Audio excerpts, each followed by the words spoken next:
나만 믿고 들어와요. 이제 고생 안 하게 해드릴게요. 그 말을 들었을 때 저는 손끝이 떨렸습니다.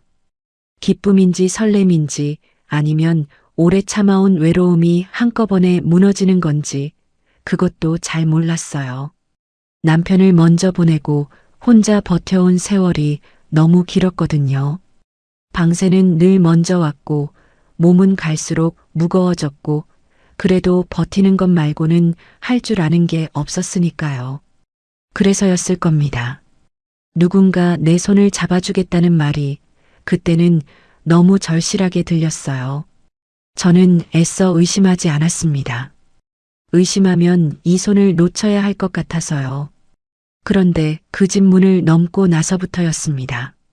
하나씩 천천히 이상한 것들이 보이기 시작했어요. 베란다로 나가 작은 목소리로 받는 전화. 제 앞에서 슬쩍 뒤집어 놓는 액정. 뭔가를 말하려다 멈추는 표정들. 처음엔 제가 예민한 거라고 생각했습니다. 어렵게 잡은 이 삶이 다시 깨질까봐 저는 못 본 척하고 또 못 본 척했어요. 하지만 어떤 불안은 감춰도 사라지지 않더군요. 그 집에 대체 무엇이 숨겨져 있었던 걸까요? 그리고 저는 왜 모든 걸 알고 난 뒤에도 한참을 그 자리에 그대로 있었던 걸까요? 시작 전 구독과 좋아요로 함께 해주시고 어느 지역에서 듣고 계신지 댓글로 한 번씩만 남겨주세요. 그곳에 행복이 닿길 바라겠습니다. 제가 윤상철이라는 사람을 처음 만난 건 김미자 씨 소개였습니다. 미자 씨는 저랑 동갑내기였어요. 같은 아파트 단지에 살면서 경로당 건강체조도 같이 다니고 가끔 시장도 같이 나가는 그런 사이였습니다. 딱히 깊은 사이라고 하기엔 애매하고 그렇다고 남이라고 하기엔 또 아닌 나이 들면 그런 관계가 하나씩 생기잖아요. 그런 미자 씨가 어느 날 체조 끝나고 슬쩍 말을 꺼냈습니다. 복래 씨, 나 아는 사람인데 한번 만나볼 생각 없어? 나쁜 사람 아니야. 나이도 우리랑 비슷하고. 저는 그 자리에서 바로 고개를 젓지 않았습니다. 흘려들은 것도 아니었어요. 그냥 잠깐 멈칫했어요. 사실 그 말이 완전히 낯설지가 않았거든요. 마음 한쪽에서는 어쩌면 하는 생각을 가끔 했으니까요. 혼자 사는 게 나쁜 건 아니지만 혼자라는 게 편한 것도 아니더라고요. 밤에 몸이 안 좋을 때, 전화할 사람이 마땅치 않을 때, 밥 차려 먹기 귀찮아서 그냥 누워버리는 날들. 그런 날이 하나씩 쌓이면 사람은 자기도 모르게 조금씩 낮아지는 것 같았어요. 그래도 처음엔 2번 만나고 말겠다고 생각했습니다. 윤상철 씨를 처음 본 건 미자 씨가 잡아준 작은 한식집에서였어요. 미자 씨가 먼저 와 있었고 상철 씨는 약속 시간보다 조금 일찍 도착해 있었습니다. 저보다 먼저 자리에 앉아서 물을 마시고 있더라고요. 옷은 단정했어요. 짙은 남색 셔츠에 단추를 목바로 아래까지 잠근 차림이었는데 억지로 꾸민 것 같지 않고 그냥 원래 그런 사람처럼 보였습니다. 제가 들어서자 먼저 일어나서 인사를 했어요. 작은 동작이었는데 그게 눈에 들어왔습니다. 밥을 먹는 내내 상철 씨는 저한테 이것저것 물었어요. 어디서 오래 사셨냐고, 요즘은 몸은 괜찮으시냐고, 드시고 싶은 건 뭔지. 거창한 말은 없었어요. 그냥 옆에 앉은 사람한테 관심이 있는 것처럼 자연스럽게 물어봤습니다. 저는 그게 어색하지 않았어요. 오히려 말을 잘 받아주는 사람이다. 그런 생각이 먼저 들었습니다. 헤어질 때 미자 씨가 저한테 귓속말로 어때? 하고 물었는데 저는 그냥 나쁘진 않더라고만 했어요. 그런데 집에 오는 길에 자꾸 그 사람이 생각나더라고요. 나쁘진 않더라가 아니라 사실 꽤 괜찮다 싶었던 거예요. 저도 모르게 2번, 3번 만나는 동안 상철 씨는 달라지지 않았습니다. 처음 봤을 때랑 네 번째 봤을 때랑 말투가 다르지 않았어요. 저한테 잘 보이려고 갑자기 목소리를 낮추거나 반대로 큰 소리 치거나 그런 게 없었습니다. 그냥 일관되게 조심스럽고 일관되게 다정했어요. 그러다 어느 날 제가 설거지 일하다 손목을 삐끗했다고 하니까 다음에 만날 때 파스 한 장을 챙겨오는 사람이었어요. 별거 아닌 것 같아도 그게 저한테는 되게 크게 느껴졌습니다. 한 번은 상철 씨가 먼저 말했어요. 저도 오래 혼자 살았어요. 익숙해지는 것 같아도 익숙해지지 않더라고요. 이제는 서로 의지하면서 살아야 하지 않겠어요? 저는 그 말을 듣고 바로 대답하지 못했습니다. 의지라는 말이 그냥 지나가는 말처럼 들리지 않았거든요. 오래 혼자였던 사람이 하는 말은 무게가 다르더라고요. 아, 이 사람도 나랑 비슷한 자리에 있었구나. 그런 생각이 들었습니다. 그런데 솔직히 말하면 저는 의심도 했습니다. 너무 점잖고 너무 멀쩡하고 너무 다정한 사람이 왜 저한테 먼저 손을 내밀까? 저는 그냥 월세방 사는 식당이라는 늙은 여자인데 뭘 보고 이렇게 성실하게 나오는 건지 그게 이해가 안 됐어요. 한 번은 상철 씨한테 직접 물었습니다. 왜 저 같은 사람한테 관심을 갖느냐고. 상철 씨는 잠깐 웃더니 말했어요. 돈 보고 사람 만나는 나이도 아니잖아요. 그냥 같이 있으면 편한 사람이면 되는 거지. 뭘 더 따져요. 그 말에 저는 마음이 놓였습니다. 그랬거든요. 이 나이에 돈이 어디 있겠어요. 저한테 뭘 바라고 붙는 사람도 아니구나. 그냥 외로운 사람끼리 만난 거구나 싶었어요. 지금 돌이켜보면 그 말 한마디가 제 안에 남아있던 마지막 의심의 문을 닫아버린 것 같습니다. 몇 달이 흐르고 상철 씨가 조심스럽게 말을 꺼냈어요. 같이 살아보자고. 어차피 혼자씩 따로 살면 외롭고 형편도 빠듯하니 함께 살면 서로 낫지 않겠냐고. 저는 그 말에 바로 대답하지 않았어요. 하룻밤이 아니라 며칠을 생각했습니다. 생각하다 보니 한 가지가 마음에 걸렸어요. 동거라는 건 싫었습니다. 나이 들어서 애매하게 얹혀 사는 것처럼 되면 나중에 제가 더 손해라는 걸 살아오면서 보고 들어서 알고 있었거든요. 그래서 제가 먼저 말을 했어요. 그러려면 혼인신고 먼저 해야 해요. 애매하게 살긴 싫어요. 상철 씨는 주저없이 고개를 끄덕였습니다. 당연하다는 듯이요. 그래서 저는 안심했어요.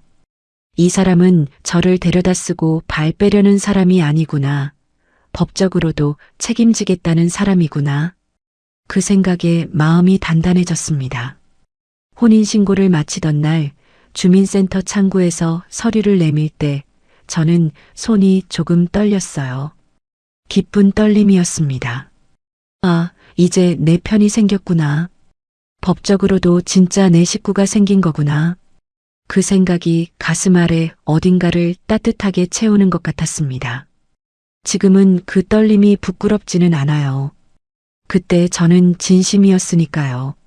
상철 씨 집에 짐을 들이던 날은 늦은 오후였습니다. 짐이라고 해봤자 낡은 캐리어 하나에 이불 하나, 그리고 작은 박스 2개였어요. 상철 씨는 박스를 대신 들어줬고 저한테 이것저것 보여주면서 이 찬장은 당신 마음대로 쓰면 된다. 여기 수납장도 비워뒀다. 설명해 줬습니다. 그러면서 이제 여기가 당신 집이에요라고 했어요. 저는 그 말이 좋았습니다. 내 집. 올해 그 말이 낯설었는데 그날 처음으로 그게 실감 나는 것 같았어요. 저녁을 차렸습니다. 냉장고에 있는 것들로 간단하게 차린 밥상이었지만 둘이 마주 앉아서 먹는 게 오랜만이라 그런지 그것도 충분히 느껴졌어요. 상철 씨는 밥을 먹으면서 몇 마디 없었지만 나쁜 침묵은 아니었습니다. 그때였습니다. 상철 씨 핸드폰이 울렸어요. 모르는 번호였는데 상철 씨 표정이 순식간에 굳었습니다. 밥 먹다가 젓가락을 내려놓는 손이 눈에 들어왔어요. 그는 잠깐 화면을 들여다보더니 광고 전화라고 짧게 말하고 끊었습니다.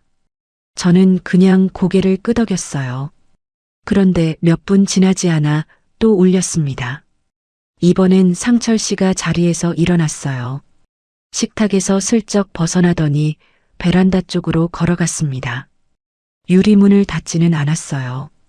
닫을 새가 없었는지 아니면 별거 아니라는 걸 보이려고 그랬는지는 모르겠습니다. 저는 국그릇을 들고 먹는 척하면서 귀가 저절로 그쪽으로 갔어요. 목소리는 낮았고 말은 짧았습니다. 하지만 분명히 들렸어요. 이번 주 안으로는 넣겠습니다. 그게 다였어요. 그리고 상철 씨는 금방 들어와서 다시 밥상 앞에 앉았습니다. 아무 일도 없던 것처럼요. 저도 아무 말 하지 않았어요. 첫날이었으니까요. 의심을 꺼내는 게 맞지 않는 날 같았으니까요. 그런데 그 말이, 그 짧은 한마디가 밥 먹는 내내 머릿속에서 떠나질 않았습니다. 이번 주 안으로 넣겠습니다. 대체 뭘 넣겠다는 건지. 거래처 정산이라면 사무실에서 하면 되지. 왜 밥 먹다가 베란다로 나가서 낮은 목소리로 해야 하는 건지. 저는 국물을 한 숟갈 더 떴습니다. 숨을 고르려고요. 그날 밤 저는 오래 잠들지 못했습니다. 상철 씨 옆에 누워서 천장을 바라보면서 자꾸 그 말을 돌려 생각했어요. 아니겠지. 내가 예민한 거겠지. 첫날부터 이러면 안 되지. 그렇게 스스로를 달래면서도 눈이 떠졌습니다. 어렵게 잡은 이 삶이 깨질까봐 두려운 건지 아니면 처음부터 뭔가 잘못된 게 들어온 건지 그 경계가 그날 밤엔 잘 보이지 않았습니다. 처음 한 달은 저도 애써 좋은 쪽으로만 보려고 했습니다. 사실 그렇게 하는 게 어렵지만은 않았어요. 상철 씨 집은 제가 살던 월세방이랑은 달랐으니까요.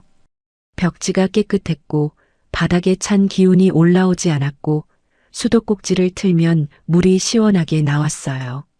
별거 아닌 것 같아도 그게 별거였습니다. 저는 겨울마다 전기장판 온도 맞추는 게 일이었고 여름엔 선풍기 하나로 버텼고 화장실 물 압이 약해서 샤워할 때마다 답답했던 사람이었거든요. 그러니 그것만으로도 살만하다는 생각이 들었어요. 아침마다 상철 씨는 미역국을 데웠습니다. 냉장고에 남은 미역국을 냄비에 옮겨서 불에 올려두고 저보다 먼저 일어나서 그걸 준비해 두는 거예요. 대단한 거 아니었습니다. 그냥 데우는 거니까요. 그래도 저는 그게 좋았어요. 누군가 나보다 먼저 일어나서 밥상을 챙겨두는 집, 오래 살아보지 못한 집이었으니까요. 이제 좀 살만하죠? 상철 씨가 그렇게 물으면서 웃을 때 저는 고개를 끄덕였습니다. 그래, 내가 복이 없진 않았구나. 늦게나마 이런 날이 왔구나. 그렇게 스스로를 달랬어요. 달래는 거였는지 아니면 진심이었는지 그땐 잘 몰랐습니다. 지금 돌이켜보면 반반이었던 것 같아요. 전화는 계속 왔습니다. 처음엔 하루에 한두 번이었어요. 그러다 어느 날부터는 오전에 한 번, 오후에 또 한 번, 저녁이 되면 또 울렸습니다. 상철 씨는 전화가 올 때마다 화면을 제 쪽에서 보이지 않게 뒤집어 놓는 습관이 생겼어요. 처음엔 그냥 그런가 보다 했습니다. 원래 그런 사람인가, 사생활이 까다로운 사람인가, 그렇게 생각했어요. 그런데 번호가 한 가지가 아니었어요. 한 번은 제가 식탁 옆에 앉아 있는데 상철 씨 핸드폰이 울렸습니다. 화면이 제 쪽으로 잠깐 보였어요. 카드사라고 뜨더라고요. 상철 씨는 빠르게 뒤집었지만 저는 이미 봤습니다. 그날 이후로 귀가 더 세워지더라고요. 또 어떤 날은 캐피털이라는 글자가 보였어요. 또 어떤 날은 모르는 휴대폰 번호가 연달아 2번 울렸습니다. 상철 씨는 그걸 다 끊거나 무음으로 넘겼어요. 저는 어느 날 조심스럽게 물었습니다. 왜 그렇게 전화를 피하세요? 상철 씨는 잠깐 멈췄다가 아무렇지 않은 목소리로 말했어요. 거래처 정산 전화가 요즘 좀 많아. 신경 쓸 거 없어요. 그 말에 저는 더 묻지 않았습니다. 묻고 싶었지만 뭐라고 물어야 할지 몰랐어요. 거래처 정산 전화가 왜 카드사 번호로 오냐고 물어야 했는데 그걸 입 밖에 내면 의심하는 사람이 되는 것 같아서 멈췄습니다. 그때 제가 그걸 참지 말았어야 했는데 빨간 봉투를 발견한 건 어느 평범한 오전이었습니다. 상철 씨는 아침 일찍 나갔고 저는 집을 좀 정리하려고 주방 수납장을 열었어요. 행주를 찾고 있었거든요. 수납장 아래 칸, 냄비들 뒤쪽에 뭔가 끼워져 있는 게 손에 잡혔습니다. 꺼내보니 빨간 봉투였어요. 두툼했습니다. 저는 잠깐 그대로 서 있었어요. 열면 안 되는 건지, 열어도 되는 건지, 머릿속이 잠깐 멈췄습니다. 그런데 손이 먼저 움직였어요. 봉투 안에는 종이들이 여러 장 들어 있었습니다. 카드 연체 고지서였습니다. 한 장이 아니었어요. 2장, 3장, 그리고 대출 상환 안내문이 있었습니다. 거기에 미납 통지서까지. 날짜를 봤어요. 다 최근이었습니다. 몇 달 전부터 이번 달까지 꼬박꼬박 쌓여 있었어요. 그게 행주 찾으려고 연 수납장 제일 아래 칸에 냄비 뒤에 숨겨져 있었습니다. 손이 떨렸어요. 종이를 잡은 손이 아니라 그냥 손 전체가 떨렸습니다. 심장이 내려앉는 것 같은 느낌이 뭔지 그때 처음 알았어요. 저는 봉투를 식탁 위에 내려놓고 한동안 앉아 있었습니다. 아무것도 못했어요. 생각이 너무 많아지면 오히려 아무 생각도 안 되더라고요. 상철 씨가 저녁에 들어왔을 때 봉투는 식탁 위에 그대로 있었습니다. 저는 치우지 않았어요. 일부러 뒀습니다. 상철 씨는 현관에서 신발을 벗다가 식탁을 봤어요. 잠깐 멈칫하는 게 느껴졌습니다. 그러더니 코트를 걸고 들어와서 봉투를 봤어요. 그리고 먼저 화를 냈습니다. 왜 남의 걸 뒤졌어요? 목소리가 갑자기 높아졌어요. 저는 그 기세에 잠깐 눌렸습니다. 뒤진 게 아니라 행주 찾다가 나왔다고 말하려다가 그게 중요한 게 아니라는 생각이 들었어요. 저는 조용히 물었습니다. 그럼 이게 뭔데요? 딱 그 한마디였어요. 목소리를 높이지 않았습니다. 높일 힘도 없었고 높인다고 달라질 것 같지도 않았어요. 상철 씨는 잠깐 저를 봤습니다. 그러더니 기세가 꺾였어요. 화가 빠져나가는 게 눈에 보이더라고요. 어깨가 내려가면서 소파에 그냥 주저앉았습니다. 그리고 털어놓기 시작했어요. 이야기는 길었습니다. 예전에 하던 납품일이 있었다고 했어요. 몇 년 전에 거래처가 한꺼번에 끊기면서 일이 무너졌다고요. 그때부터 카드로 카드값을 막고 대출로 이자를 돌려막는 생활이 시작됐다고 했습니다. 처음엔 잠깐이면 될 줄 알았다고요. 그런데 그게 해를 넘기고 또 해를 넘겼다고. 지금은 숨이 턱턱 막히는 상황이지만 딱 몇 달만 넘기면 정리된다고 했어요. 저는 듣는 내내 아무 말을 하지 않았습니다. 상철 씨 말이 끝나고 나서도 한참을 가만히 있었어요. 분노가 와야 하는 순간인데 분노보다 먼저 온 건 공포였습니다. 화가 나는 것보다 무서운 게 먼저였어요. 자기한테 속았다는 억울함보다 이게 지금 내 상황이라는 실감이 먼저 왔습니다. 혼인신고까지 마친 상태였으니까요. 저는 그날 밤 혼자 가만히 생각했습니다. 혼인신고를 하자고 한 건 저였어요. 애매하게 살기 싫다고 법적으로도 책임 있는 관계를 만들자고 못 박은 게 저였습니다.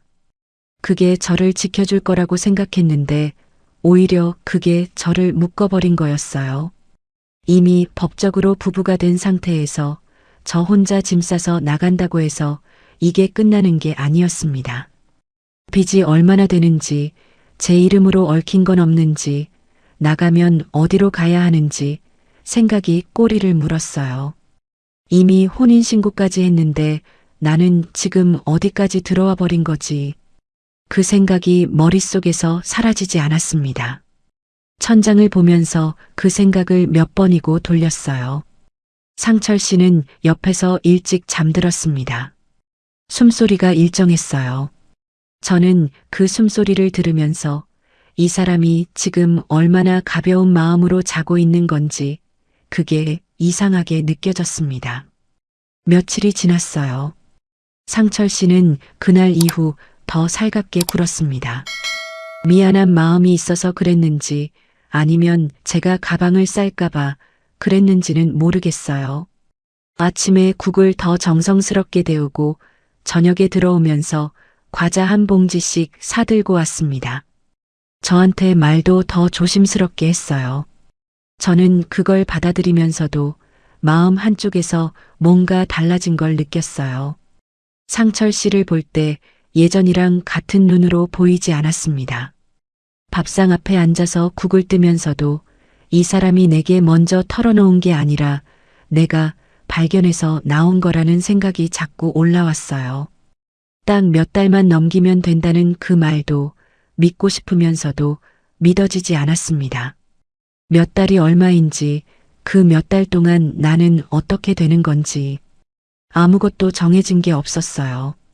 그런데 저는 아직 그 집 식탁 앞에 앉아 있었고 상철 씨가 건네는 과자를 받아들고 있었습니다. 나오지 못한 건지 나오지 않은 건지 그 경계도 그때는 잘 몰랐어요. 다만 한 가지는 알았습니다. 이제 이 집에서 제 눈은 달라졌다는 것. 다정한 말보다 숨기는 것들이 먼저 보이기 시작했다는 것. 그리고 그게 앞으로 더 중요해질 것 같다는 것. 며칠 동안 저는 말을 줄였습니다. 밥은 같이 먹었어요. 아침에 일어나면 인사도 했습니다. 그런데 그게 전부였어요. 예전처럼 이런저런 얘기를 꺼내는 게 안 됐습니다. 말을 하려고 하면 어디서부터 시작해야 할지 몰랐어요. 빨간 봉투 얘기를 다시 꺼내야 하는지 아니면 그냥 덮고 지내야 하는지 그 사이 어딘가에서 저는 자꾸 멈췄습니다. 상철 씨는 그런 저를 보면서 눈치를 봤어요. 밥상에서 말이 없으면 먼저 날씨 얘기를 꺼냈고 제가 짧게 대답하면 더 캐묻지 않았습니다. 그게 또 이상했어요. 화를 내지도 않고 해명을 길게 늘어놓지도 않고 그냥 조심스럽게 옆에 있는 거요. 그 태도가 오히려 저를 더 복잡하게 만들었습니다. 사람이 잘못을 하고도 저렇게 조용히 있으면 화를 내는 쪽이 오히려 이상한 사람이 되는 것 같잖아요. 저는 가방을 싸는 상상을 몇 번 했습니다. 캐리어에 옷 넣고 이불 챙기고 나머지 박스 2개 다시 묶어서 나가는 거요. 그런데 그 다음이 안 그려졌어요. 어디로 가야 하는지, 다시 월세방을 구해야 하는데 지금 당장 보증금이 있는 것도 아니었습니다. 주변엔 결혼한다고 알렸고 미자 씨한테도 잘 됐다는 소리를 들었어요. 그 상황에서 몇 달도 안 돼서 나왔다고 하면 뭐라고 설명해야 하는지 창피한 것보다 막막한 게 더 컸습니다. 현실이 그랬어요.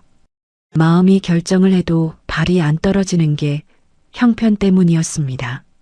상철 씨가 먼저 다가온 건 봉투 발견하고 나흘째 되던 저녁이었습니다. 밥을 다 먹고 나서 제가 설거지를 하고 있는데 상철 씨가 뒤에 와서 섰어요. 아무 말 없이 잠깐 서 있다가 조용히 말했습니다. 복래 씨, 나 좀 봐요. 저는 설거지를 멈추고 돌아섰어요. 상철 씨 얼굴을 봤는데 울진 않았습니다. 그런데 아주 지쳐 보였어요. 잠을 못 잔 것 같기도 하고 뭔가 오래 혼자 생각하다 나온 얼굴 같기도 했습니다. 당신한테 기대려고 그런 거 맞아요. 저는 그 말에 말문이 막혔어요. 그런데 속이려고 한 건 아니에요. 좀 더 정리되면 말하려고 했는데 그게 자꾸 늦어진 거예요. 저는 뭐라고 해야 할지 몰랐습니다.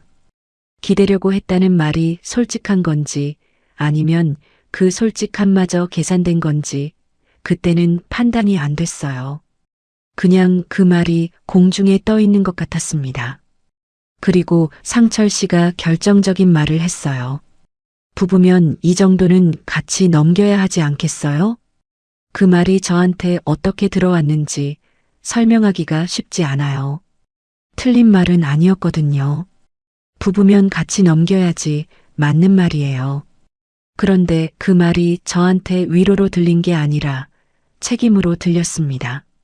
부부니까 내가 같이 져야 한다는 말로 들렸어요. 그리고 그게 틀린 해석인지 맞는 해석인지 그 순간엔 확인할 수가 없었습니다. 더 복잡했던 건 그 부부라는 관계를 먼저 못 박은 게 저라는 거였어요. 애매하게 살지 않겠다고 혼인신고부터 하자고 한 게 저였습니다. 그러니 상철 씨가 부부라는 말을 꺼낼 때 저는 거기에 반박을 못했어요. 내가 원한 관계잖아요. 내가 만들자고 한 틀인데 이제 와서 그게 싫다고 할 수가 없었습니다. 그날 밤 저는 적금 통장을 꺼내봤어요. 오래 모은 돈이 아니었습니다. 식당 설거지하고 청소일하면서 조금씩 모은 거였어요. 쓸 데도 없고 쓸 용기도 없어서 그냥 쌓아둔 돈이었습니다. 그게 전부였어요. 저한테 있는 건 그게 다였거든요. 그 통장을 들여다보면서 저는 오래 앉아 있었습니다. 이번 한 번만 그 마음으로 결정했어요. 며칠 뒤 저는 적금 일부를 깼습니다. 상철 씨한테 건넸어요. 금액을 말하지는 않을게요. 많지 않았습니다. 그런데 저한테는 적지 않은 돈이었어요. 상철 씨는 그 돈으로 급한 카드값 몇 건을 막았습니다. 독촉 전화가 며칠 뜸해졌어요. 집안 분위기가 조금 달라졌습니다. 상철 씨가 밥상에서 좀 더 편안해 보였고 아침에 미역국 데우면서 콧노래를 흥얼거리기도 했어요. 저는 그걸 보면서 잘한 건지 못한 건지 여전히 몰랐습니다. 그런데 그 결정 이후로 뭔가가 달라졌어요. 제 위치가 달라진 것 같았습니다. 그 전까지는 그래도 속은 사람이었어요. 피해자 같은 자리에 있었는데 돈을 한번 내고 나니까 그게 아닌 것 같아졌습니다. 이제 이 빚이 완전히 남의 일이 아닌 것 같아졌어요. 제가 이미 한 발을 들여놓은 거니까요. 그게 상철 씨가 원하던 거였는지도 모르겠어요. 지금은 그런 생각도 합니다. 그 이후로 집안 살림이 다시 짜여졌습니다. 상철 씨가 말했어요. 카드값이랑 이자는 자기가 정리할 테니 공과금이랑 장보는 돈은 복래 씨가 맡아 달라고 생활비를 나눠서 각자 역할을 갖는 게 낫겠다고 했습니다. 그 말은 합리적으로 들렸어요. 부부가 역할을 나누는 거니까요. 저는 그러겠다고 했습니다. 그래서 저는 다시 식당 일을 구했어요. 예전에 다니던 곳 근처 다른 식당이었습니다. 오전 설거지 자리였어요. 무릎이 좀 아팠지만 괜찮았습니다. 일을 하면 마음이 덜 복잡했어요. 몸이 바쁘면 생각이 줄어드니까요. 낮엔 설거지를 하고 저녁에 집에 오면 가계부를 썼습니다. 관리비 얼마, 전기세 얼마, 장 봐온 거 얼마. 제가 번 돈이 어디로 나가는지 숫자로 적었어요. 그렇게 하면 좀 통제되는 기분이 들었거든요. 상철 씨 월급은 카드값이랑 이자에 먼저 들어갔어요. 저한테는 얼마가 남는지 자세히 말해주지 않았습니다. 저도 자세히 묻지 않았어요. 각자 역할을 맡기로 했으니까요. 저녁마다 둘이 식탁 위에 고지서를 펼쳐놓고 숫자를 적었습니다. 상철 씨가 이번 달 카드값은 얼마 줄었다고 하면 저는 이번 달 관리비는 얼마 나왔다고 했어요. 그렇게 숫자를 맞추는 게 저녁 일과가 됐습니다. 어느 날 저녁이었어요. 가계부를 적다가 저는 손을 멈췄습니다. 이번 달 제가 번 돈이랑 나간 돈을 보고 있었는데 남는 게 거의 없었어요. 밥값, 관리비, 전기세, 장 봐온 것들 다 더하면 제 월급이랑 맞아 떨어졌습니다. 저는 열심히 일했는데 제 손에 남는 건 없었어요. 그리고 상철 씨 쪽은 어떤지 생각해 봤습니다. 카드값이랑 이자를 갚고 있다고 했는데 그게 줄어들고 있는 건지 아니면 여전히 새로 생기고 있는 건지 저는 정확히 몰랐어요. 고지서를 같이 봤지만 전체 금액을 한꺼번에 본 적이 없었습니다. 상철 씨가 이번 달 이 카드 막았다고 하면 저는 그렇구나 했을 뿐이에요. 저는 그날 처음으로 그 생각을 했습니다. 나는 지금 재혼을 한 게 맞는 건가? 아니면 빚정리팀의 공동 책임자가 된 건가? 말이 이상하게 들릴 수 있는데 그때 든 느낌이 딱 그거였어요. 부부가 함께 산다는 건 이런 거겠지 하면서 버티고 있었는데 이게 진짜 같이 사는 건지 아니면 제가 그냥 생활비 되는 사람이 된 건지 그 경계가 흐릿해지는 것 같았습니다. 그러면서도 저는 계속 다녔어요. 식당에 무릎이 아프면 파스 붙이고 허리가 뻐근하면 집에 와서 한동안 소파에 기대 있다가 다시 가계부 폈습니다. 그만두고 싶다는 생각을 안 한 건 아니에요. 그런데 그만두면 생활비가 안 됐어요. 상철 씨 월급만으로는 카드값이랑 이자 맞기도 빠듯하다고 했으니까요. 그러니까 저는 못 그만뒀습니다. 하고 싶어서 하는 게 아니라 안 하면 안 되니까 하는 거였어요. 그 차이가 처음엔 별거 아닌 것 같았는데 날이 쌓이면서 몸에 쌓였습니다. 아침에 일어나는 게 예전보다 무거워졌어요. 상철 씨는 그런 저한테 고맙다고 했습니다. 당신 아니면 못 버텼을 거라고도 했어요. 저는 그 말을 들으면서 웃었는데 그 웃음이 어떤 웃음이었는지 잘 모르겠어요. 기쁜 웃음은 아니었습니다. 그렇다고 슬픈 웃음도 아니었어요. 그냥 어떻게 반응해야 할지 몰라서 나온 웃음이었습니다. 그 무렵 저는 한 가지를 깨달았어요. 이 집에서 제가 없어지면 안 되는 이유가 사랑이나 정이 아니라는 거요. 생활비였습니다. 제가 일을 그만두면 공과금이 안 나가고 장을 못 보고 집안이 돌아가지 않는 거였어요. 상철 씨한테 제가 필요한 이유가 그거였습니다.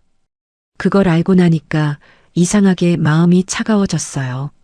섭섭하다거나 억울하다거나 그런 뜨거운 감정이 아니었습니다. 그냥 조용히 차가워지는 거였어요. 아, 그렇구나. 이게 이 집에서 내 자리구나. 그 자리가 어떤 자리인지를 알게 되면 사람이 달라지더라고요. 저는 그때부터 눈이 달라졌습니다. 다정한 말보다 숫자가 먼저 보이고 고마워요. 한마디보다 통장 잔액이 더 중요해졌어요. 그게 냉정한 건지 아니면 뒤늦게 현실을 보기 시작한 건지 지금은 그게 현실을 보기 시작한 거라고 생각합니다. 조금 늦었지만 그래도 아직 늦지 않았다고 그때 저는 믿고 싶었어요. 반년쯤 지나자 집안이 조금씩 달라지기 시작했습니다. 매일같이 울리던 전화가 이틀에 한 번꼴로 줄었어요. 현관문 밑으로 밀려 들어오던 우편물도 뜸해졌습니다. 카드사 봉투, 대출 상환 안내문, 미납 통지서. 그것들이 하루가 멀다 하고 쌓이던 게 어느 날부터 한 주에 한 장, 그 다음 주엔 없는 날도 생겼어요.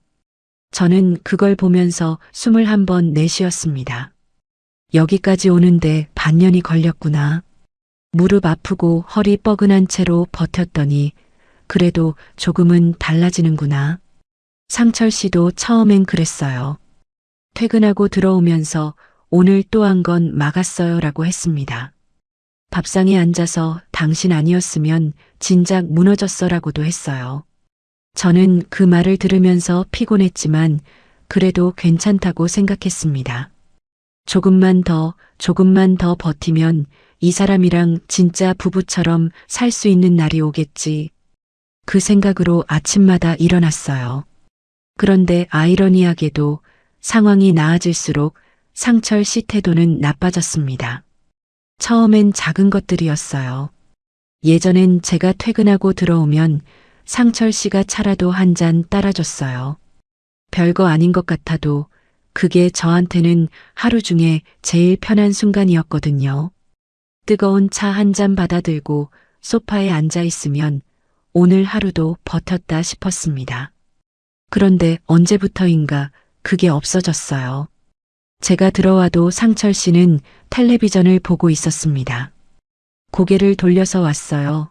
한마디 하고 다시 화면으로 시선을 돌렸어요. 저는 가방을 내려놓고 앞치마를 꺼내 들었습니다. 저녁을 차려야 했으니까요. 그러던 어느 저녁이었습니다. 제가 냉장고를 열어서 있는 것들로 반찬을 차렸어요. 계란 한 접시, 멸치볶음, 김치. 많지 않았지만 그게 전부였습니다. 상철 씨가 밥상 앞에 앉더니 한번 훑어보고 말했어요. 오늘 반찬은 이게 다예요? 저는 순간 말이 안 나왔습니다. 계란 부치면서 서 있던 저한테 그 말이 어떻게 들어왔는지 표현하기가 쉽지 않아요. 화가 난다기보다 뭔가 탁 막히는 느낌이었습니다. 아침부터 식당 설거지하고 돌아와서 저녁까지 차리는 사람한테 그 첫마디가 그거였으니까요. 저는 아무 말 하지 않고 밥을 퍼담았습니다. 그게 한 번으로 끝나지 않았어요. 며칠 뒤엔 제가 허리가 아파서 소파에 기대시고 있었습니다. 잠깐만 눈 감고 있으려고 누운 거였는데 상철 씨가 옆을 지나가면서 말했어요. 식당 일이 그렇게 힘들면 그만두든지. 차갑게 던지는 말투였습니다. 저는 눈을 떴어요. 그 말이 어떤 뜻인지 바로 알았거든요. 불쌍하다거나 쉬라는 게 아니었습니다. 그냥 짜증이 묻어있는 말이었어요. 저는 조용히 말했습니다. 그럼 그만둘까요? 그 순간 상철 씨 얼굴이 달라졌어요. 방금 전 차가웠던 표정이 빠르게 바뀌더니 말투도 바뀌었습니다. 지금 그만두면 다시 닫고요. 그게 전부였어요. 설명도 없고 미안하다는 말도 없었습니다.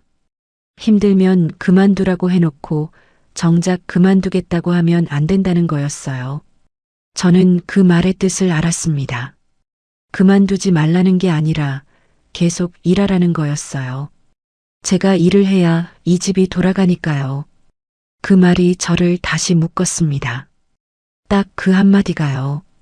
상철 씨가 달라진 건 말투만이 아니었어요. 예전엔 제가 뭔가를 결정하면 상철 씨가 그러자고 했습니다. 장을 이 마트에서 보자. 이번 달 관리비는 이렇게 내자. 그런 것들이요. 작은 결정들인데도 같이 의논하는 모양새를 취했어요. 그런데 반년이 지나고부터는 달랐습니다. 제가 뭔가를 말하면 상철 씨가 짧게 잘라냈어요. 그건 내가 알아서 해요. 아니면 복잡하게 생각할 거 없어요. 이런 식이었습니다. 제가 통장 얘기를 꺼내면 더 심해졌어요. 표정이 굳어지면서 다른 얘기로 넘어가거나 아예 자리에서 일어나 버렸습니다. 저는 그 변화를 눈으로 보면서도 입 밖에 내지 않았어요. 왜 그랬을까? 지금도 생각합니다. 말을 꺼내면 싸움이 될 것 같아서였어요.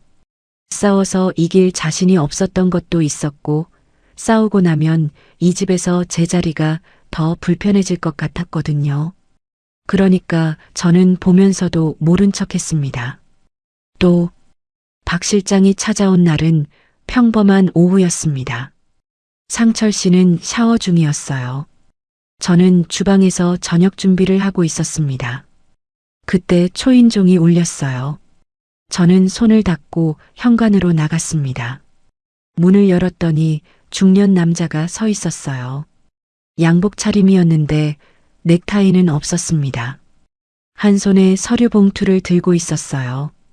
저를 보더니 잠깐 눈을 맞추고 물었습니다. 윤상철 씨 댁 맞죠? 저는 그렇다고 했어요. 지금 계세요? 샤워 중이라고 했더니 남자가 잠깐 망설이는 것 같았습니다. 그러더니 서류 봉투를 앞으로 내밀었어요. 남편분께 전달만 해주세요. 더는 미루면 어렵습니다. 그게 다였어요. 남자는 더 말하지 않았습니다. 제가 뭔가를 더 물으려고 입을 열기도 전에 이미 돌아서고 있었어요. 저는 서류 봉투를 손에 든 채 현관 앞에 서 있었습니다. 남편분이라는 말이 머릿속에서 맴돌았어요. 저는 봉투를 열지 않았습니다. 열어도 됐어요. 이미 빨간 봉투 때 뭐가 들어있는지 알았으니까요. 그런데 이번엔 손이 안 갔어요. 열면 더 알게 될 텐데 더 알고 나면 제가 어떻게 해야 하는지 몰라서였습니다. 그냥 식탁 위에 올려뒀어요. 상철 씨가 샤워를 끝내고 나왔습니다. 저는 아무 말 하지 않았어요. 그냥 봉투를 손으로 밀었습니다. 상철 씨가 봉투를 보더니 표정이 굳었어요. 누가 왔냐고 물었고 저는 박 실장이라는 분이 왔다 갔다고만 했습니다. 상철 씨는 봉투를 들고 방으로 들어갔어요. 그리고 한동안 나오지 않았습니다. 저는 저녁 준비를 마저 했어요. 찌개를 끓이고 밥을 퍼담고 상을 차렸습니다. 상철 씨가 나와서 밥상 앞에 앉았는데 그날 저녁은 둘 다 말이 없었어요. 숟가락 소리만 났습니다. 저는 찌개를 뜨면서 그 남자가 한 말을 다시 떠올렸어요. 더는 미루면 어렵습니다. 그 말은 상철 씨한테 한 말이었는데 어쩐지 저한테도 하는 말처럼 들렸습니다. 그날 밤 저는 오래 생각했어요. 남편분이라는 말. 그 말이 자꾸 걸렸습니다. 그 남자는 저를 보고 당연하게 남편분이라고 했어요. 법적으로 맞는 말이었습니다. 저는 윤상철의 법적 배우자였으니까요. 그런데 그 말이 이상하게 무겁게 들렸어요. 왜 그랬을까 생각해보면 그 순간 처음으로 실감했던 것 같습니다. 상철 씨 빚이 그냥 상철 씨 빚이 아닐 수 있다는 거요. 법적으로 부부가 된 이상 이 문제에서 저는 구경꾼이 아니라는 거요. 빨간 봉투를 발견했을 때도 적금을 깼을 때도 저는 어딘가에서 이건 상철 씨 문제고 저는 도와주는 거라고 생각했던 것 같아요. 그런데 박 실장이 남편분이라는 말을 쓰는 순간 그 경계가 사라지는 것 같았습니다. 이 문제는 이미 내 인생에 들어와 있었어요. 법적으로도 현실적으로도 제 이름이 붙은 자리에 와 있었던 거였습니다. 그 이후로 며칠 동안 상철 씨는 조용했어요. 말수가 줄었고 퇴근도 일찍 했습니다. 밥도 같이 먹고 텔레비전도 같이 봤어요. 표면적으로는 전이랑 비슷했습니다. 그런데 저는 달랐어요. 똑같이 앉아 있었는데 보이는 게 달랐습니다. 상철 씨가 텔레비전을 보면서 웃을 때 저는 그 웃음이 어디서 나오는 건지 생각했어요. 이 사람은 지금 뭘 보고 웃는 건지. 박 실장이 다녀간 지 며칠도 안 됐는데 저렇게 웃을 수 있는 건지. 저는 웃음이 안 나왔습니다. 피곤한 것도 있었지만 그것보다는 마음이 자꾸 딴 데 가 있었어요. 통장을 생각하고 봉투 안에 뭐가 들어 있었을지 생각하고 이 집에서 내가 얼마나 더 있어야 하는 건지를 생각했습니다. 그런데 나올 수가 없었어요. 아직은요. 형편이 그랬고 갈 곳이 없었고 무엇보다 저는 아직 이게 어떻게 끝나는 건지 알지 못했습니다. 끝을 모르는 채로 나오는 건 지는 것 같았어요. 그래서 버텼습니다. 버티는 게 맞는 건지 틀린 건지는 그때는 몰랐습니다. 지금은 알아요. 그때 버틴 게 틀리지 않았다는 걸. 나오는 것도 아무 때나 나오는 게 아니라 제대로 나올 준비가 됐을 때 나와야 한다는 걸. 그걸 그때 몸으로 배우고 있었던 것 같습니다. 알면서 배운 게 아니라 버티다 보니 알게 된 거였지만요. 1년 가까이 지나자 집안 분위기가 전이랑 달라졌습니다. 빚이 완전히 없어진 건 아니었어요. 그런데 예전 같은 공포는 줄어들었습니다. 매일 울리던 독촉 전화가 거의 없어졌고 현관 밑으로 밀려 들어오던 봉투도 한 달에 한두 장으로 줄었어요. 상철 씨도 퇴근하고 들어오는 얼굴이 전보다 가벼워 보였습니다. 한숨을 달고 살던 사람이 그냥 피곤한 얼굴 정도로 바뀐 거였어요. 저는 그걸 보면서 한편으로는 다행이다 싶었어요. 여기까지 오는데 얼마나 걸렸는지 제 몸이 알고 있었거든요. 무릎에 파스 붙인 날이 며칠인지, 허리 때문에 새벽에 깨서 뒤척인 날이 몇 번인지, 숫자로 세지 않았지만 몸이 기억했습니다. 그러니까 독촉이 줄어드는 게 보일 때 저도 모르게 어깨가 조금 내려갔어요. 그런데 그 안도감이 오래가지 않았습니다. 어느 저녁 저는 상철 씨한테 말을 꺼냈어요. 밥을 다 먹고 나서였습니다. 상이 다 치워지고 둘이 식탁에 마주 앉아 있을 때였어요. 저는 미리 생각해둔 말을 꺼냈습니다. 이제 좀 살만해졌으니까 우리 통장도 다시 정리하고 당신 빚이랑 생활비를 정확히 나눠서 봐야 해요. 그게 다였어요. 싸우려고 한 말이 아니었습니다. 따지려고 한 것도 아니었어요. 그냥 이제 숨통이 좀 트였으니까 앞으로는 어떻게 살 건지 제대로 정리해 보자는 말이었습니다. 그게 부부가 하는 대화 아닌가요? 그런데 상철 씨 표정이 굳었어요. 말을 하지 않았습니다. 그냥 표정만 굳은 채로 잠깐 저를 봤어요. 그러더니 자리에서 일어나서 방으로 들어갔습니다. 저는 그 뒷모습을 보면서 뭔가 잘못 건드렸구나 싶었어요. 그런데 잘못 건드린 게 아니잖아요. 당연한 말을 했는데 그게 왜 저 사람을 저렇게 만드는 건지. 며칠 뒤부터 상철 씨는 늦게 들어오기 시작했습니다.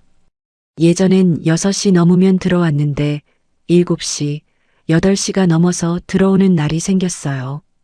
밥도 밖에서 먹고 왔다고 했습니다. 배 안 고프다고요. 저는 혼자 밥을 먹었어요. 혼자 상 차리고, 혼자 먹고, 혼자 치웠습니다. 그러면서 이상한 생각이 들었어요. 예전에 혼자 살 때랑 뭐가 다른 건지. 그때는 혼자였으니까 혼자 먹었고 지금은 둘인데 혼자 먹는 거잖아요. 다른 게 없었습니다. 아니, 오히려 그때보다 못했어요. 그때는 적어도 제 통장에 제 돈이 있었는데 지금은 버는 족족 나가고 있었으니까요. 저는 그 생각을 애써 떨쳐냈습니다. 아직 확인된 것도 아니고 제가 예민하게 받아들이는 것일 수도 있으니까요. 그렇게 스스로를 달랬어요. 그런데 달래는 것도 한두 번이지 몇 번을 반복하면 달래는 말이 공허해지더라고요. 상철 씨가 정면으로 말을 꺼낸 건 그로부터 며칠 뒤였습니다. 저녁을 먹다가였어요. 저는 아무 말도 안 했는데 상철 씨가 먼저 숟가락을 내려놓더니 저를 봤습니다. 그러고는 말했어요. 당신도 편하게 살려고 결혼한 거잖아. 나만 이용한 건 아니지. 저는 그 말을 듣고 숟가락을 내려놨어요. 천천히 내려놨습니다. 소리 안 나게요. 그러고는 상철 씨를 봤어요. 그 눈을 봤는데 이 사람이 지금 하고 싶은 말이 뭔지 알 것 같았습니다. 내가 당신을 이용한 것처럼 당신도 나를 이용한 거니까 피차 마찬가지 아니냐는 거였어요. 그 말이 저를 완전히 깨웠습니다. 지금까지 제가 참은 이유가 있었어요. 부부니까 같이 넘기면 언젠가 사람답게 살 수 있을 거라고 그 믿음 하나로 버텼습니다. 그런데 상철 씨는 그 1년을 그렇게 보지 않았어요. 부부의 시간이 아니라 필요에 의한 거래로 본 거였습니다.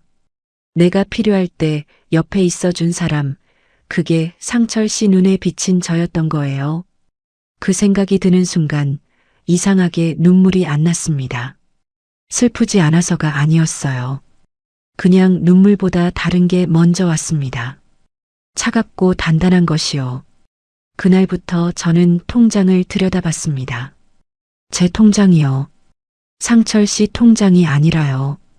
지난 1년 동안 제가 번 돈이 어디로 나갔는지, 제 적금에서 꺼낸 돈이 얼마인지, 제가 부담한 생활비가 총 얼마인지, 가계부를 다시 꺼냈어요.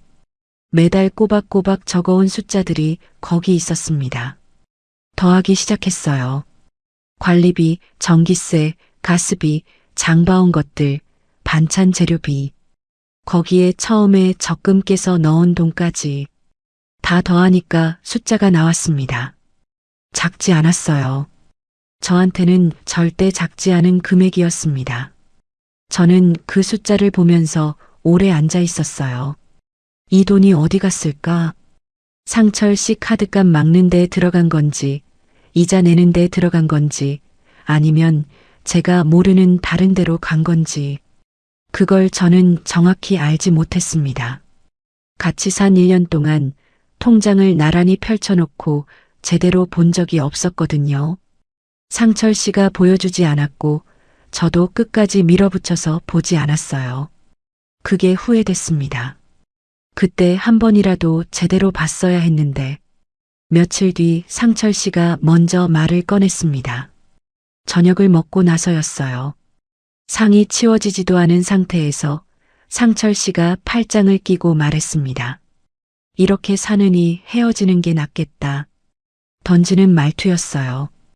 결정을 한 것 같은 말투가 아니라 시험하는 것 같은 말투였습니다. 제가 그 말에 흔들리는지 보려는 것 같았어요.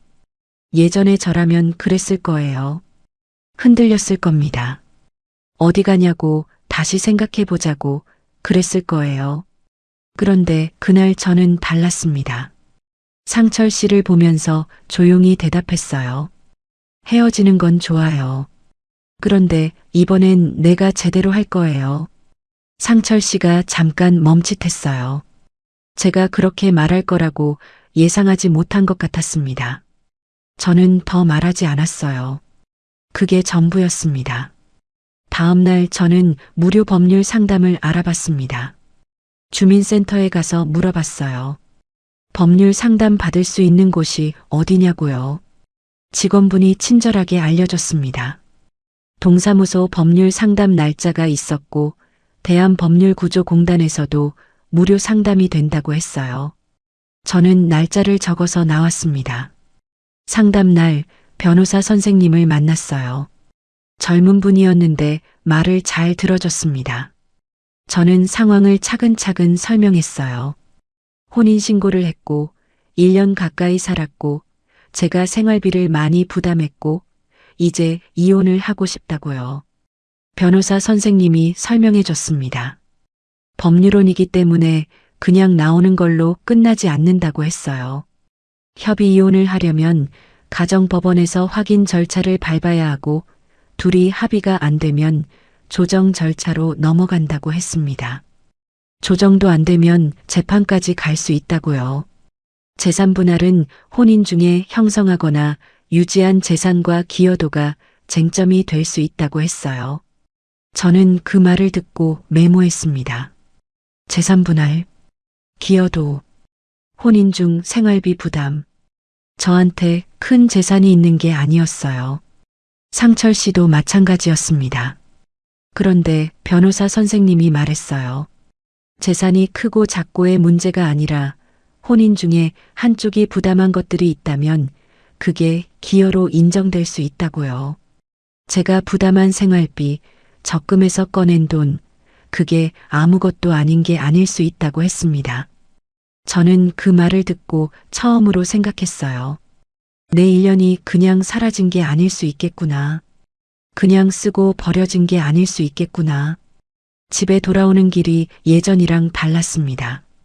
버스를 타고 오면서 창밖을 봤어요. 거리에 사람들이 오가고 가게 불이 켜지고 그냥 평범한 저녁이었습니다. 그런데 저는 그 풍경이 이상하게 선명하게 들어왔어요. 오래 안개 속에 있다가 처음으로 앞이 보이는 것 같은 느낌이었습니다. 상담을 받기 전에는 이혼이라는 말이 무섭게 느껴졌어요. 다시 혼자가 되는 것, 또 실패한 것, 사람들한테 뭐라고 설명해야 하는 것, 그것들이 다 두려웠습니다. 그런데 상담을 받고 나니까 달라졌어요. 이혼이 끝이 아니라는 걸, 제대로 끝내는 방법이 있다는 걸 알게 됐거든요. 쫓겨나는 게 아니라 내가 정리하는 거라는 것. 그게 달랐습니다. 집에 들어왔을 때 상철 씨는 소파에 앉아 있었어요. 어디 갔다 오냐고 물었습니다. 저는 잠깐 상철 씨를 봤어요. 그리고 짧게 말했습니다. 알아볼 게 있어서요. 상철 씨는 더 묻지 않았어요. 저도 더 말하지 않았습니다. 저는 방으로 들어가서 가계부를 다시 꺼냈어요. 상담에서 들은 내용을 생각하면서 제가 기록해온 숫자들을 다시 정리했습니다. 생활비 낸 날짜, 금액, 적금 깬 날짜, 금액. 하나씩 적었어요. 손이 떨리지 않았습니다. 오히려 손이 차분했어요. 이상하게 마음이 가라앉아 있었습니다. 화도 아니고 슬픔도 아니고 그냥 해야 할 일이 생긴 사람의 마음이었어요. 저는 그날 밤 처음으로 결심했습니다. 이번엔 끌려가지 않겠다고. 이번엔 내가 결정하겠다고. 나오는 것도 끝내는 것도 내 이름으로 하겠다고. 그 결심이 흔들리지 않았어요. 그날은요. 그리고 그 이후로도요. 상철 씨는 처음에 이혼을 쉽게 생각했습니다. 제가 제대로 하겠다고 말한 날 이후로 상철 씨는 며칠 동안 아무 말이 없었어요. 그러다가 어느 저녁에 툭 꺼냈습니다. 그냥 도장 찍고 끝내면 되는 거 아니냐고. 법원 같은 데 갈 것도 없이 둘이 합의해서 마무리하면 되는 거 아니냐고요. 말투가 가벼웠어요. 이미 다 정리된 일처럼 말하는 거였습니다. 저는 그 말을 듣고 조용히 고개를 저었어요. 법률혼이라서 그냥 끝나지 않아요. 가정법원 확인 절차가 있어요. 상철 씨가 잠깐 멈칫했습니다. 그게 무슨 말이냐는 표정이었어요.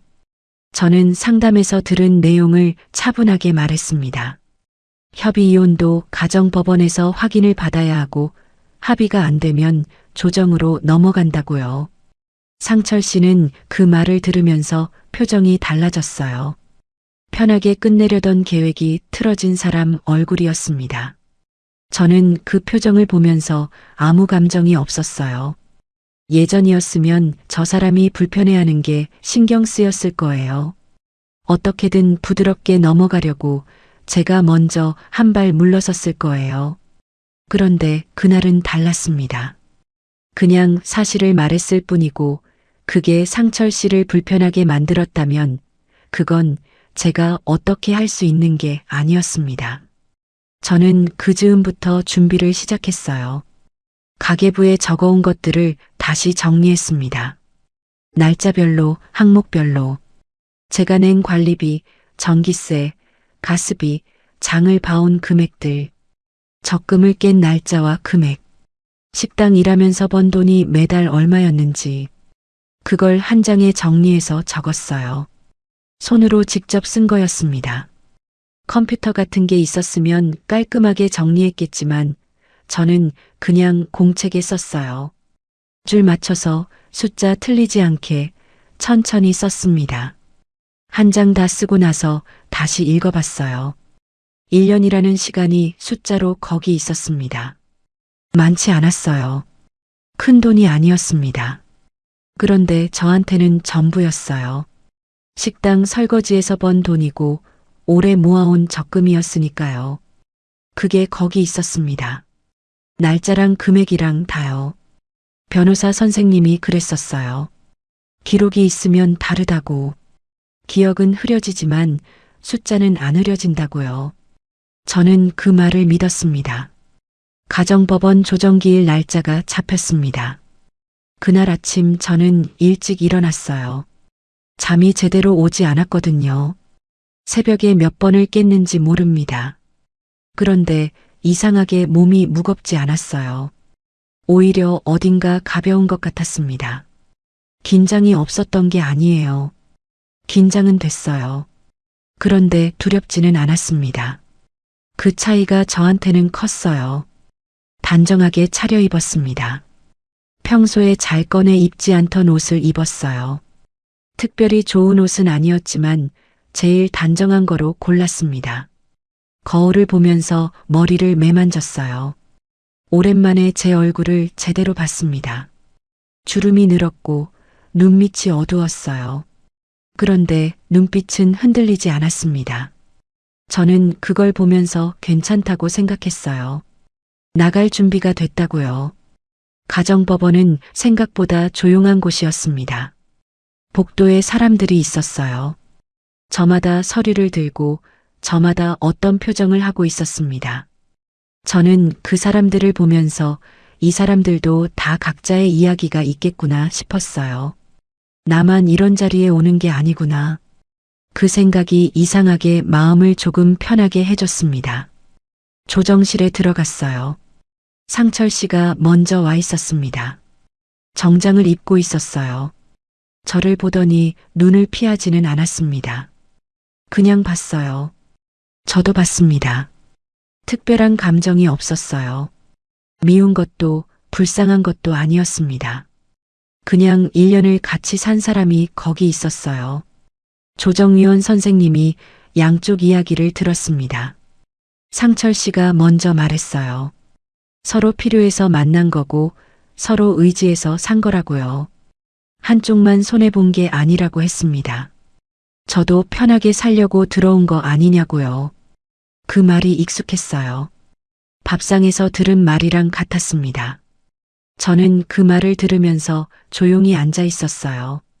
반박하고 싶은 마음이 없었던 게 아닙니다. 그런데 지금 여기서 목소리를 높이는 건 제가 원하는 게 아니었어요. 저는 이기고 싶었던 게 아니라 제대로 끝내고 싶었거든요. 그 차이가 있었습니다.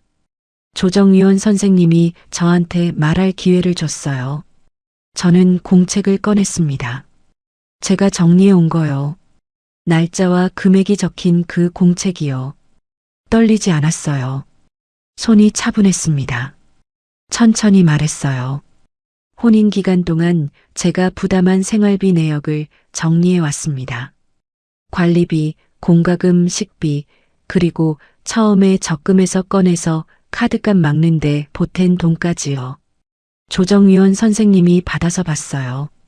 상철 씨도 그쪽을 봤습니다. 저는 계속 말했어요. 저는 큰 돈을 요구하는 게 아니에요. 제가 이 혼인 기간 동안 기여한 것들이 아무것도 아니지 않다는 걸 확인하고 싶은 겁니다. 그 말을 하는 동안 목이 잠기지 않았어요. 예전 같았으면 이런 자리에서 눈물이 났을 거예요. 억울하고 서럽고 왜 내가 이런 자리에 앉아 있나 싶어서요. 그런데 그날은 달랐습니다. 그냥 할 말을 했어요. 준비해 온 말을요. 상철 씨가 그때 말했습니다. 서로 필요해서 산 거 아니냐? 그 말이 또 나왔어요. 같은 말을 또 하는 거였습니다. 저는 그 말을 듣고 잠깐 상철 씨를 봤어요. 그리고 처음으로 또렷하게 말했습니다. 필요해서 결혼했을 순 있어요. 목소리가 떨리지 않았습니다. 그런데 사람을 빚 막는 데만 쓰고 버리는 건 부부가 아니에요. 조정실이 조용해졌습니다. 상철 씨가 아무 말을 하지 않았어요. 조정위원 선생님도 잠깐 아무 말이 없었습니다. 저도 더 말하지 않았어요. 그 한마디면 충분했거든요. 더 보탤 게 없었습니다. 제가 1년 동안 하고 싶었던 말이 그 두 문장에 다 들어가 있었어요. 절차는 그 이후로도 시간이 걸렸습니다. 한 번에 끝나는 게 아니었어요. 조정이 마무리되고 서류가 오가고 법원 확인을 받는데 몇 주가 더 걸렸습니다. 그동안 저는 상철 씨와 같은 집에 있었어요. 어색했습니다.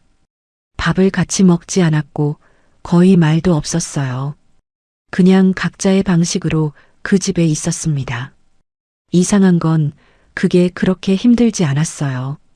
예전엔 상철 씨가 말이 없으면 제가 먼저 뭔가를 꺼냈어요. 분위기가 불편한 게 싫어서요. 그런데 그 몇 주는 달랐습니다. 불편해도 괜찮았어요. 이미 끝나가는 중이라는 걸 알았으니까요. 끝이 보이면 사람이 달라지는 것 같습니다. 버티는 게 아니라 기다리는 거니까요. 법적으로 정리된 날 저는 짐을 쌌습니다. 처음 들어올 때랑 비슷했어요. 캐리어 하나, 이불 하나, 박스 2개. 짐이 늘지 않았습니다. 아니, 줄었어요. 들어올 때 가져온 것들 중에 몇 가지는 쓰다가 낡아서 버렸거든요. 상철 씨는 방에 있었습니다. 나오지 않았어요. 저는 짐을 다 챙기고 나서 거실을 한번 둘러봤어요. 미역국을 데우던 주방, 빨간 봉투가 숨겨져 있던 수납장, 저녁마다 고지서를 펼쳐놓던 식탁. 그것들이 거기 그대로 있었습니다. 미운 감정이 없었어요. 그렇다고 애틋하지도 않았습니다. 그냥 여기서 1년을 살았구나. 그 생각만 들었어요. 현관문을 닫고 나왔습니다. 계단을 내려오면서 발이 가벼웠어요. 이상하게요. 짐을 들고 있는데 발이 가벼웠습니다. 왜 그랬을까 나오면서 생각했어요. 무거운 걸 내려놓은 것 같아서였을 거예요. 짐이 아니라 다른 게요. 밖으로 나오니까 바람이 불었습니다. 차가운 바람이었어요. 저는 잠깐 그 자리에 서 있었습니다. 이제 어디로 가야 하는지, 당장 오늘 밤은 어디서 자야 하는지, 현실적인 문제들이 거기 있었어요. 작은 방을 다시 구해야 했고, 보증금이 빠듯했고, 몸도 그렇게 좋지 않았습니다. 달라진 게 없었어요. 형편이 갑자기 좋아진 것도 아니었고, 큰 돈을 쥔 것도 아니었습니다. 다시 혼자였어요. 그런데 달랐습니다. 전에 혼자일 때랑은 달랐어요. 그때는 그냥 혼자였지만 지금은 내가 결정해서 혼자인 거였거든요. 그 차이가 작아 보여도 저한테는 크게 느껴졌습니다. 버스 정류장에 앉아서 버스를 기다렸어요. 바람이 계속 불었습니다. 저는 캐리어 손잡이를 잡고 앉아서 생각했어요. 지난 1년을 돌아봤습니다. 처음 상철 씨를 만났던 한식집, 혼인신고하던 주민센터 창구, 빨간 봉투를 발견하던 오전, 적금을 깨던 날 저녁 박 실장이 서류 봉투를 들고 섰던 현관 앞. 그것들이 차례로 지나갔어요. 후회가 없다고 하면 거짓말이에요. 처음 만날 때 더 꼼꼼하게 봤어야 했고, 빨간 봉투를 발견했을 때 바로 나왔어야 했고, 적금을 깨지 말았어야 했어요. 그 선택들이 지금도 아프게 남아 있습니다. 그런데 그 선택들을 한 게 어리석어서가 아니었다는 것도 알아요. 외로웠고 절실했고 누군가 손 내밀어 주는 게 그때는 너무 간절했거든요. 그 마음이 잘못된 게 아니에요. 그 마음을 이용한 사람이 잘못된 거지요. 버스가 왔습니다. 저는 캐리어를 끌고 올라탔어요. 자리에 앉아서 창밖을 봤습니다. 거리가 지나갔어요. 사람들이 오가고 가게 불이 켜지고 세상은 그냥 평범하게 돌아가고 있었습니다. 저는 그 풍경을 보면서 한 가지를 생각했어요.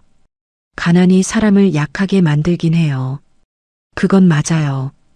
형편이 어려우면 선택지가 줄어들고 선택지가 줄어들면 사람이 낮아지거든요. 저도 그랬습니다. 형편 때문에 못 나왔고 형편 때문에 버텼어요. 그런데 끝까지 아무 말 못하게 만들지는 않더라고요. 조정실에서 제가 한 말이 떠올랐습니다. 필요해서 결혼했을 순 있어도 사람을 빗막는 데만 쓰고 버리는 건 부부가 아니에요. 그 말을 제 입으로 했어요. 작은 목소리였지만 떨리지 않았습니다. 그게 제가 그 1년에서 건진 거예요. 돈이 아니고 집이 아니고 그 말 한마디였습니다. 제 목소리로, 제 이름으로 끝을 낸 것. 버스가 멈추고 문이 열렸습니다. 저는 캐리어를 끌고 내렸어요. 찬바람이 또 불었습니다. 저는 잠깐 서서 바람을 맞았어요. 춥긴 했는데 나쁘지 않았습니다.